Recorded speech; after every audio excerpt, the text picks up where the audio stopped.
bersifat aktif, siswa sebagai peserta didik tidak akan mampu merubah perilaku jika ia tidak mengikuti setiap proses yang berlangsung.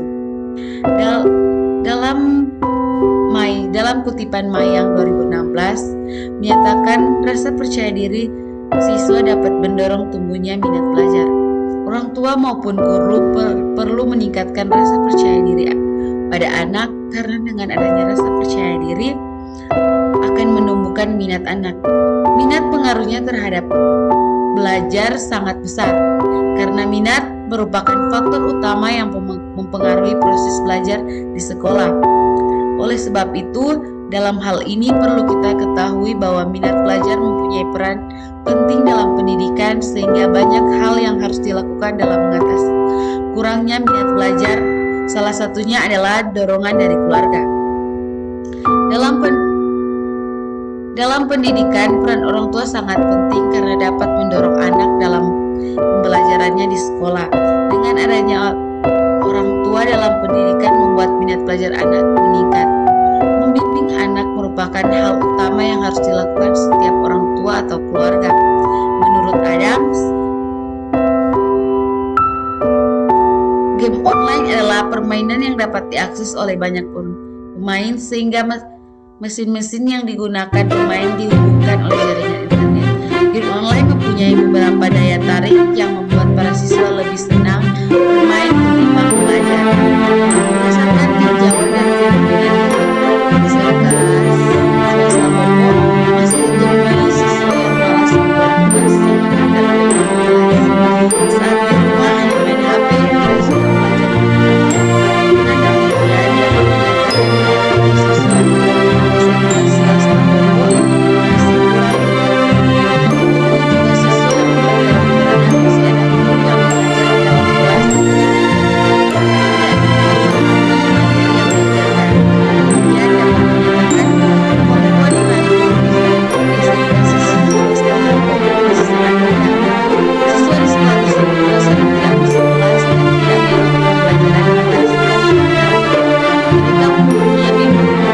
mengajar di dalam kelas bahwa mereka di kantin hanya bermain game online saja dan tidak masuk kelas. Dengan demikian dapat disimpulkan bahwa game online berpengaruh negatif dalam pendidikan di SMK swasta masih kurang baik. Identifikasi masalah yang pertama, kurangnya minat belajar yang dapat mempengaruhi pelajaran. Kedua, pentingnya peran orang tua dalam pendidikan anak.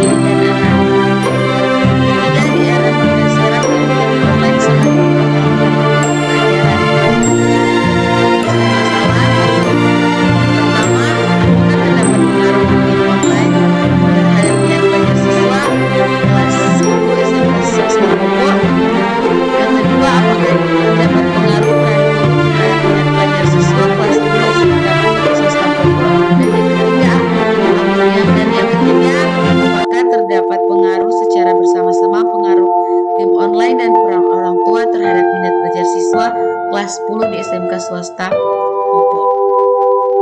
Tujuan penelitian yang pertama untuk mengetahui pengaruh game online terhadap minat belajar siswa kelas 10 swasta Popo.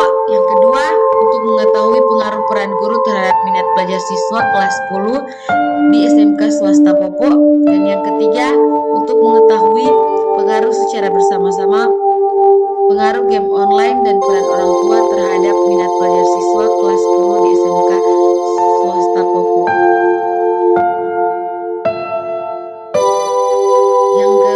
Bab yang kedua adalah tinjauan teori.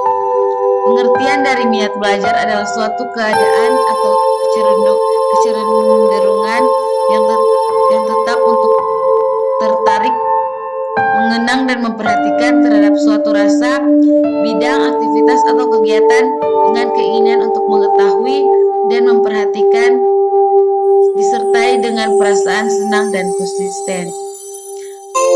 Pengertian peran orang tua. Peran orang tua adalah cara-cara yang digunakan oleh orang tua mengenai tugas-tugas yang mesti dijalankan dalam mengasuh anak. Peran orang tua terhadap anak harus benar-benar dijalankan sesuai dengan tugas-tugas yang semestinya dilakukan oleh orang tua, karena cara yang dilakukan orang tua adalah menjadi pegangan bagi anak tersebut. Dan yang ketiga, pengertian game online. Menurut Adams 2010, game online adalah permainan yang dapat diakses oleh banyak pemain, di mana mesin-mesin yang digunakan pemain dihubungkan oleh jaringan internet. Game online mempunyai beberapa daya tarik yang membuat para siswa lebih senang bermain ketimbang belajar. Aktivitas game online sudah menjadi rutinitas setiap hari. Bisa kita lihat di sini kerangka berpikir. Ini bisa dijelaskan bahwa game online berpengaruh pada minat belajar, peran orang tua juga berpengaruh terhadap minat belajar, serta pengaruh game online dan peran orang tua terhadap minat belajar. Hipotesis penelitian. Yang pertama, terdapat pengaruh game online terhadap minat belajar, dan yang kedua, terdapat pengaruh peran orang tua terhadap minat belajar, dan yang ketiga, terdapat pengaruh game online dan peran orang tua terhadap minat belajar siswa kelas 10 di SMKS Pupuk. Metode penelitian yang digunakan adalah metode survei pendekatan kuantitatif.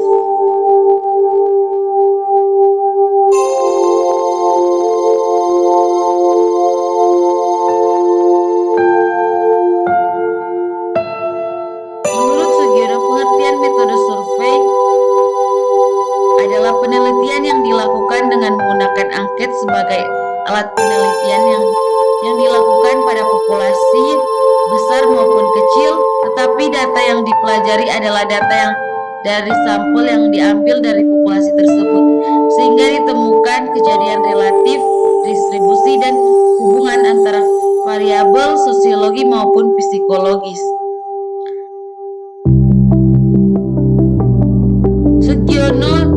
Menurut Sugiono juga metode penelitian kuantitatif dapat diartikan sebagai metode penelitian yang berlandaskan pada filsafat positivisme, digunakan